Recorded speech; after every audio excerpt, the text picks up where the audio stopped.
Gue tuh bangga, gue tuh nggak lulus. Tidak lulus sarjana ekonomi, itu gue bangga cuy. Karena apa? Karena gue belok bener-bener kan. Jalur yang gue tempuh itu belok 180 derajat. Tadi jadi lu waktu sekolah SMA terus lu mulai berpikir untuk oke, gue ingin ini menjadi jalan hidup gue gitu, artinya either traveling atau apa film gitu ya. Itu saat lu mulai berpikir itu ada momen tertentu nggak yang membuat lu mulai berpikir lebih kuat dan akhirnya memutuskan untuk melakukan itu tuh kejadiannya mau apa? Ada apa ya? Perkecamukan apa bahasanya? Gue nggak tahu tuh. Enggak. Gue sampai sekarang kadang mikir lah. Gila, keputusan besar dalam hidup gue, kalau misalkan orang nanya mon keputusan besar dalam hidup lo apa meninggalkan kota kelahiran gue? Itu keputusan gue terbesar. Tapi kalau gue pikir lebih dalam lagi, saat itu gue nggak berkecamuk. Jadi nggak ada kekhawatiran ini berhasil nggak ya dan seterusnya gitu. Iya. Gue belum pernah ngomong hal ini ke banyak orang. Berkecamuknya gue adalah bukan perkara berhasil atau tidak, karena gue yakin ini jalan yang gue mau. Saat itu gue tidak ada berkecamuk. Berkecamuknya gue adalah saat itu meninggalkan Isaac. Secinta itu main gue sama Isaac saat itu. Saat itu gue inget banget lah, gue punya career path di Isaac juga. Wah, insya Allah cemerlang nih. Kan gue ngekor lu terus kan di belakang lo kan. Tiba-tiba gue harus berkarir. Itu yang buat gue berkecamuk. Kuliah nggak peduli gue sama kuliah gue. Tapi gue yakin bahwa gue yakin tidak ada berkecamuk karena ini gue mau. Gue selalu berpendapat bahwa sekolah itu bisa di mana aja kok, gitu. Gue selalu ngerasa bahwa sekolah itu bukan menuntut ilmu, kalau menurut gue, bahasa gue. Sekolah itu menjemput ilmu, menabung ilmu, iya kan? Lu menuntut ilmu itu udah pasti coy. Lu mau nuntut, lu siapa? Mau nuntut ilmu gitu kan? Kalau gue lebih filosofi gue adalah ilmu itu dijemput, diambil, ditabung di kepala lo. Nah itu bisa lo lakukan dimanapun. Gue tuh bangga gue tuh nggak lulus. Seriously, gue bangga. Apalagi gue kalau ketemu beberapa orang yang S1, S2 di mana di luar negeri, gue makin bangga gue. Gue kuliah di mana? Oh, sekarang ngapain? Gue bisa gitu. Gue mungkin nggak setajir lu dengan mobil lo yang banyak, rumah lo yang besar. Gue selalu balasnya gini. Lo bahagia sama hidup lo? Jawaban gue cuma gitu. Sekolah tidak menentukan. Bukannya sekolah, tapi title tidak menentukan. Lo akan seperti apa di depan. Makanya gue bilang, gue tuh bangga, gue tuh nggak lulus. Tidak lulus sarjana ekonomi, itu gue bangga cuy. Karena apa? Karena gue belok bener-bener kan. Jalur yang gue tempuh itu belok 180 derajat gitu kan. Gue tiba-tiba yang mahasiswa ekonomi, seorang mahasiswa yang aktif di organisasi, tiba-tiba muncul menjadi seorang aktor, muncul menjadi seorang pegiat alam bebas gitu kan.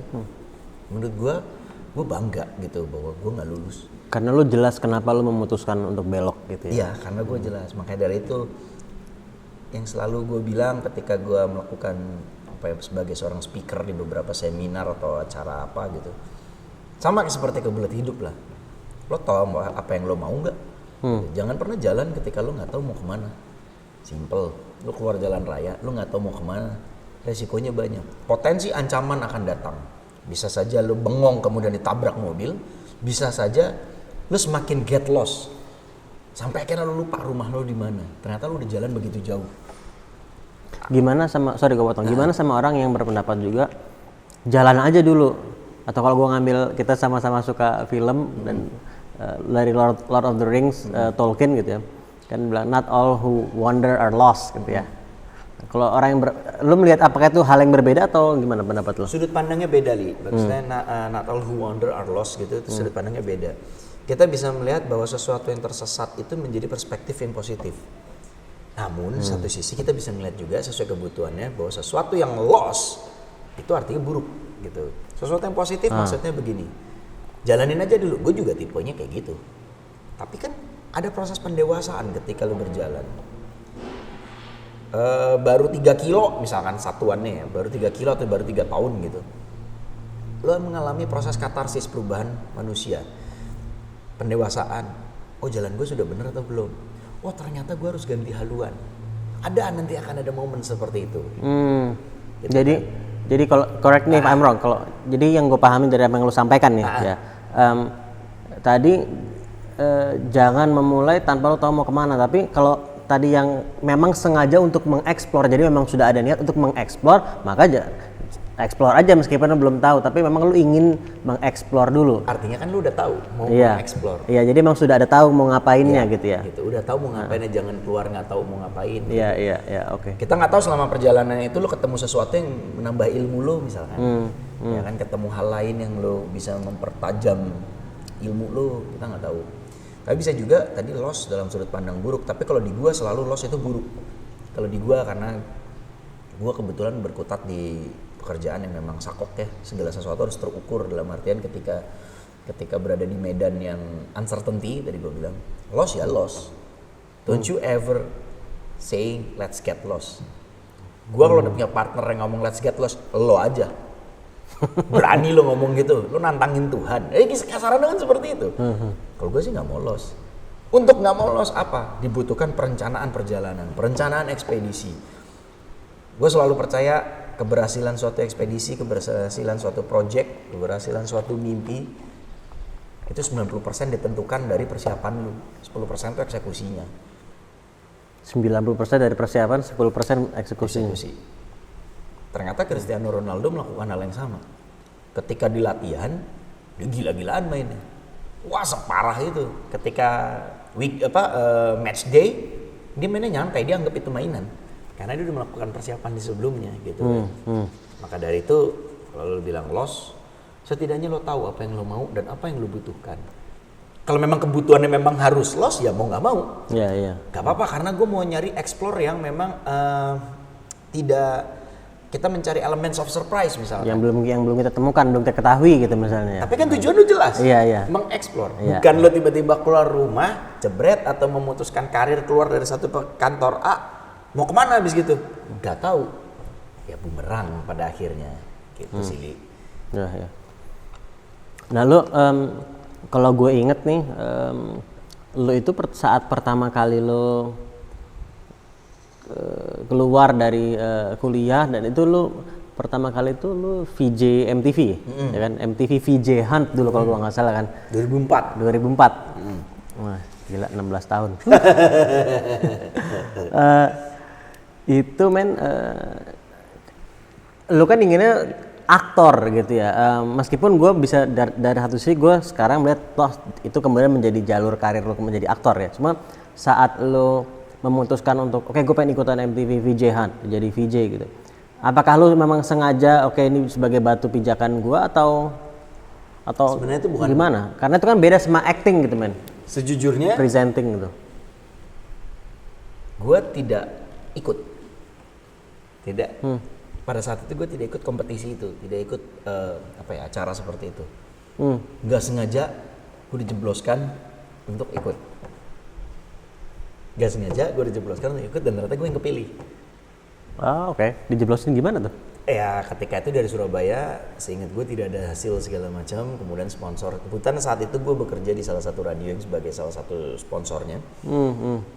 Menawarkan gue lah sebagai anak baru, penyiar baru gitu. Ternyata ya udah. Lu sempat penyiar di radio juga ya? Cuman 3 bulan. Tujuan gue ikut sebagai penyiar saat itu gue masih aktif di kampus juga sebagai anak ISEC, sebagai apa segala, makanya gue dengan bangga ngomong nih, IPK gue tuh 1,4, bangga gue lihat gitu kan. Jadi gue kenapa ikut?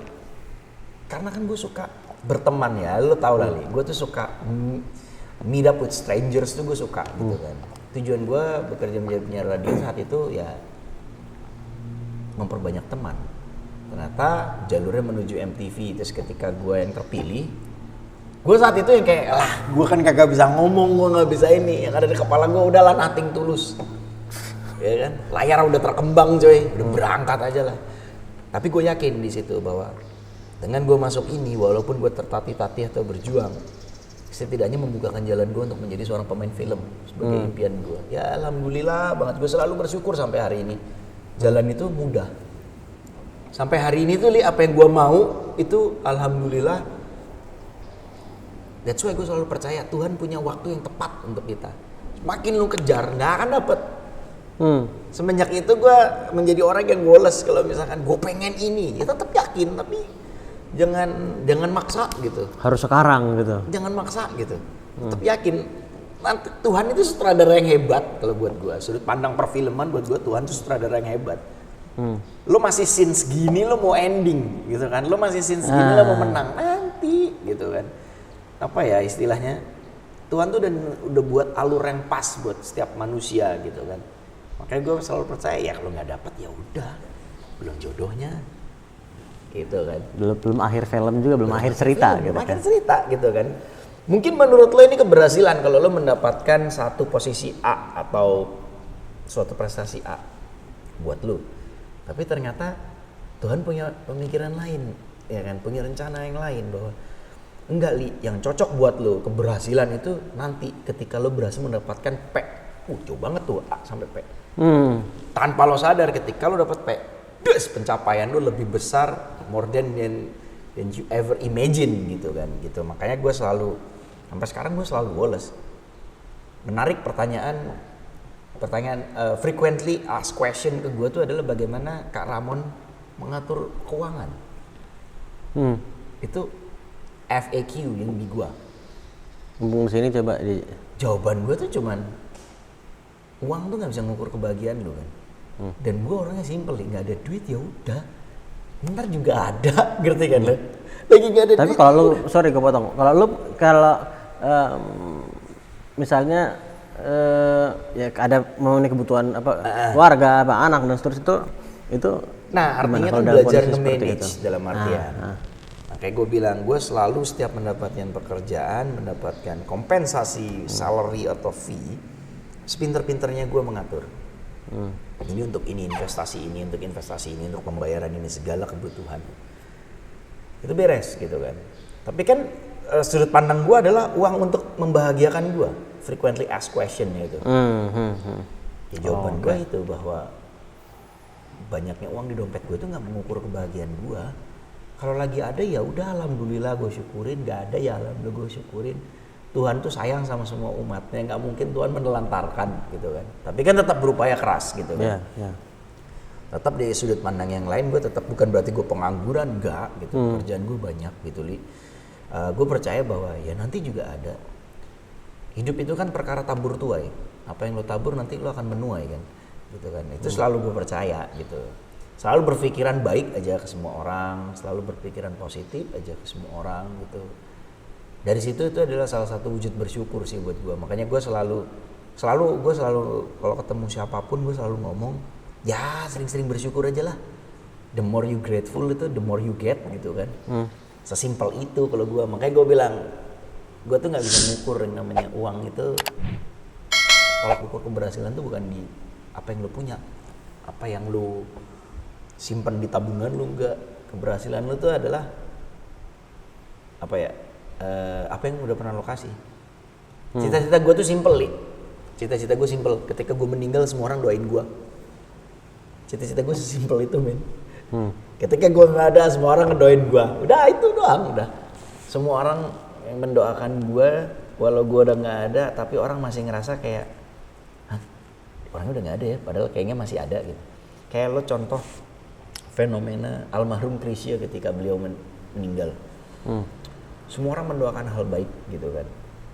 Bahkan sampai hari ini lu masih sering denger karya-karyanya. Berapa persen dari kepala lu masih ngerasa bahwa beliau masih ada. Itu orang baik. Itu orang baik. Makanya gue bilang cita-cita gue sesimpel itu. Gue gak mau punya rumah di Paris, punya apartemen di Rue Corntabert di Paris gitu kan. Enggak gitu kan. Punya investasi di Dubai, enggak, gue biasa aja gue pengen ketika tua gue di Jogja, rumah kayu gitu, atau di Bandung atau di Bali rumah kayu, punya satu Land Rover, ngobrol sama petani kanan kiri gue, anak gue dateng, Pak mau naik gunung ya udah barang ada di belakang gitu kan. Sekarang kalau gue balik lagi nih men, tadi ini kan kita bicara udah mulai masuk soal traveling dan juga adventure, petualangan gitu ya. Kemudian mulai masuk soal film. Kalau kembali ke soal traveling dan adventure ini, Itu saat lu memutuskan juga untuk menjadikan ini sebagai karir, tadinya kan lebih passion, hobi. Ya hobi, sedangkan karirnya lebih ke arah film gitu kan. Sekarang both. Sekarang dua-duanya. Nah itu momennya seperti apa saat itu mulai akhirnya menjadi karir juga gitu? Tawaran kah atau lu memutuskan something? Karena kan ini kecintaan gue ya pada passion gue pada dunia petualangan, berkegiatan di alam gitu kan.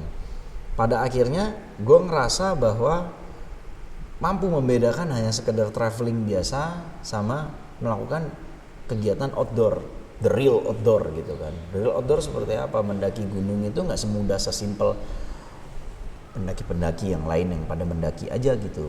Ternyata ada pendidikannya. The more I know, the less I know. That's why gue bilang bahwa karena gue suka, akhirnya gue menempuh yang namanya jenjang gitu kan. Gue mencari sertifikat seperti itu gitu kan. Sertifikat apa untuk mendaki atau sertifikat apa nih? Sertifikat sebagai pendaki itu apa? Sertifikatnya tuh gini, sertifikat basic aja dulu, Mountain and Jungle Rescue gitu. Mountain and Jungle Rescue. Mountain and Jungle Survival gitu kan. Kemudian menempuh jenjang pendidikannya macam-macam. Apa pendidikan course-nya? Misalkan safety first aid gitu. Gue ngambil.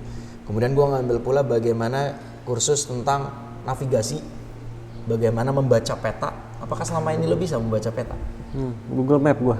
Yang kita tahu peta itu selama ini hanya skala 1 banding berapa jarak sesungguhnya sama jarak di peta ketika pelajaran kita SD.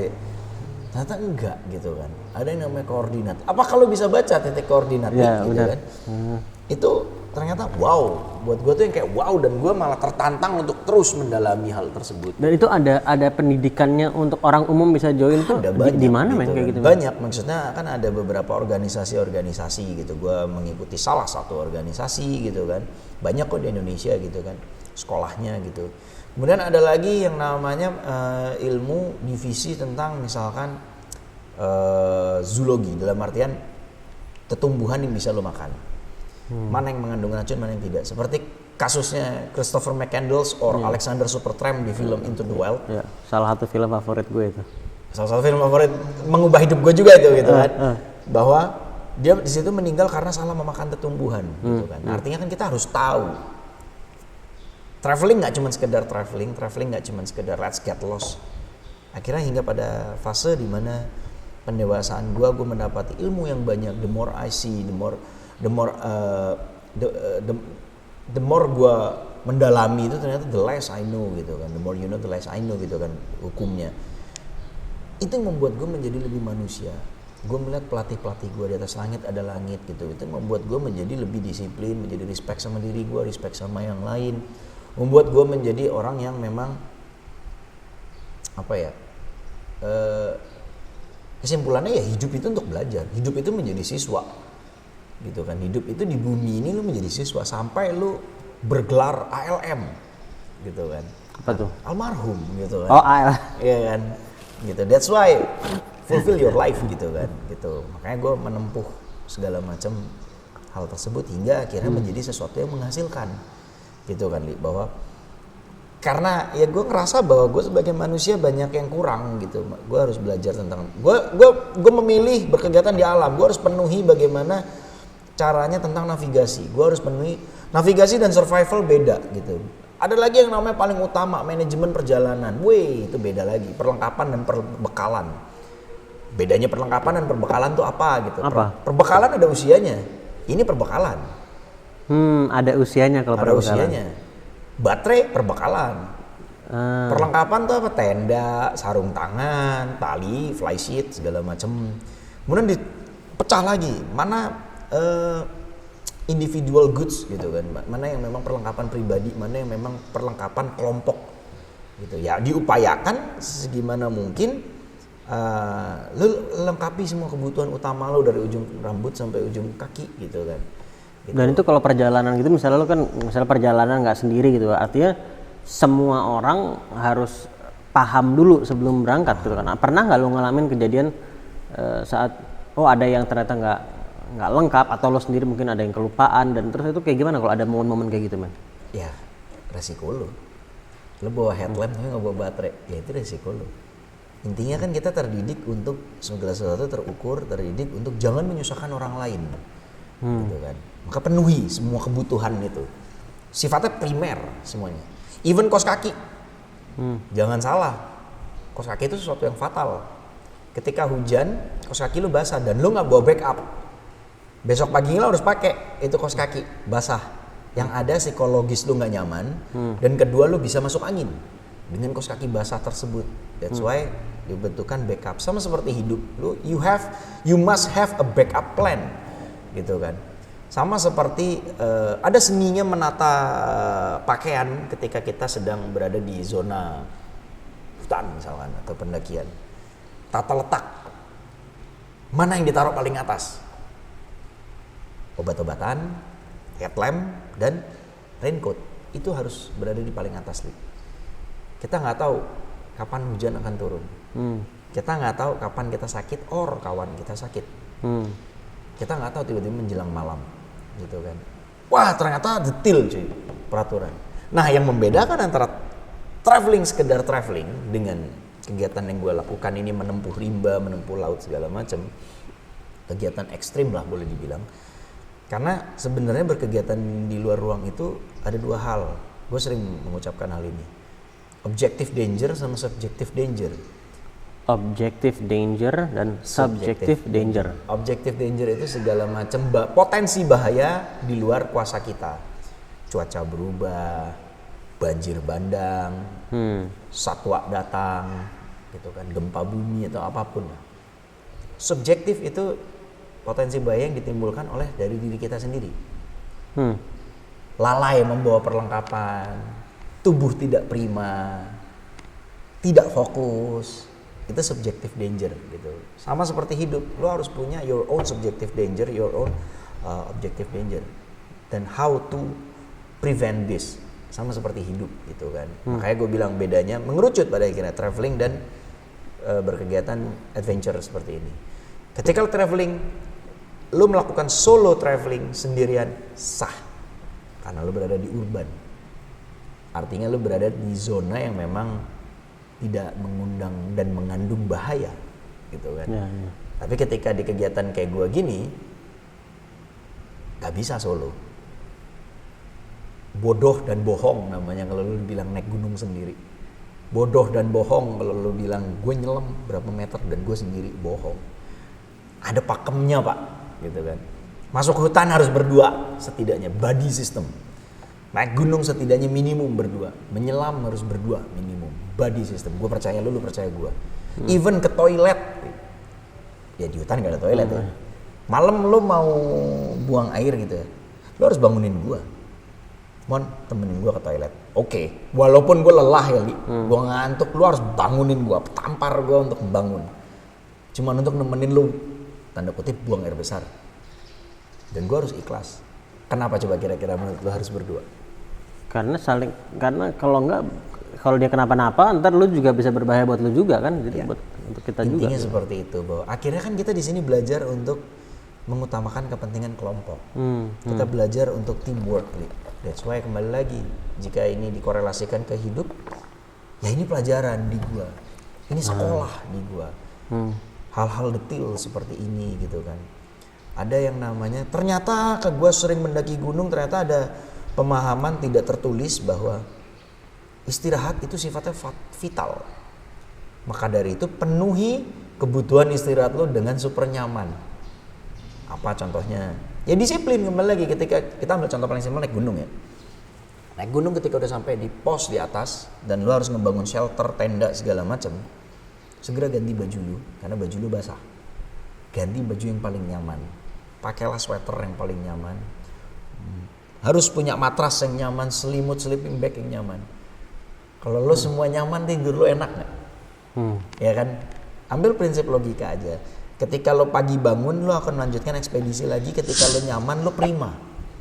Bandingkan dengan gua misalkan, atau siapapun lah, tidurnya tidak nyaman, perlengkapan dia seadanya atau nggak bawa salah satu, dia tidak nyaman, ya kan Li? Ketika start besok paginya, bensin lo lebih besar daripada dia, gitu. Ya artinya kan dari situ kan gue bisa ngeliat, oh detail-detailnya gitu kan. Oh ternyata the more I know ternyata the less I know gitu kan. The more I see the less I see gitu kan. Masih banyak yang harus gue penuhin gitu. Apa kesalahan yang paling fatal mungkin yang pernah lo lakukan yang membuat lo ini pembelajaran besar banget kesalahan ini itu saat lo di alam bebas gitu. Ketika lo di alam bebas apapun bisa terjadi. Mendaki gunung tujuannya apa sih? Bukan naik ke atas puncaknya. Puncak itu cuma bonus. Mendaki gunung tujuan utamanya adalah kembali pulang dengan selamat.